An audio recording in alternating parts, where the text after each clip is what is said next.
Hey there, students. Welcome to this video lecture on genetics part 2. Do not fear, it's not just me. There's going to be some YouTube videos as well. So this is a video that continues from what we left off on last time, which is genetics part 1, where we had Hank Green explain to us genetics, hereditary, and some earwax. And so now this is going a little bit deeper and explaining a little bit more.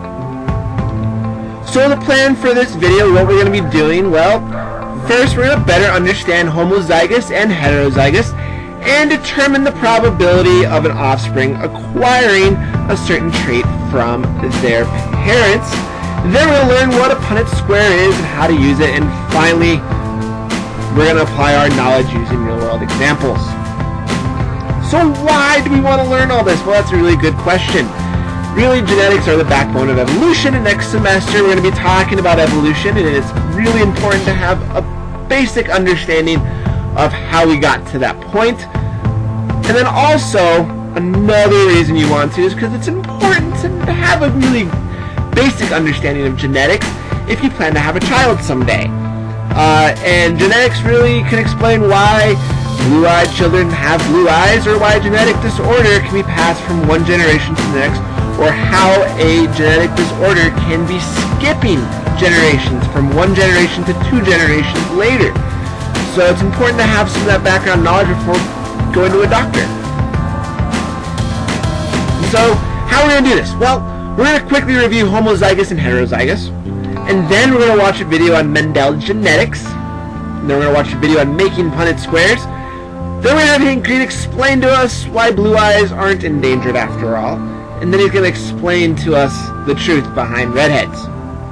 But before we get into these videos, let's quickly review some important terms to understand before we go into those videos where they use these constantly.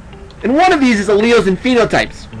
So the allele, if you remember from Hank Green's crash course video yesterday, it's a specific region on a chromosome that determines a trait, and it can be recessive or dominant. Remembering that recessive means it's not going to show up, the trait or the phenotype's not going to show up, and dominant means it's going to show up, the trait or the phenotype. And the phenotype, also known as a trait, they're used interchangeably a lot. Phenotype is the physical appearance of an individual. Green eyes versus blue eyes. You might have a blue eye allele if you have a green eye phenotype. Another word that's used that isn't super important to know, but it's genotype, and that is just the genetic makeup that you have. So you have one recessive allele and one dominant allele. So again, phenotype, the trait; genotype, the genetic makeup.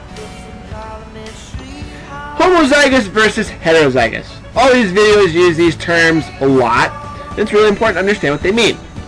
So the key components to focus on with homozygous: homo meaning the same. You can think of a couple words where there's homo and it means same.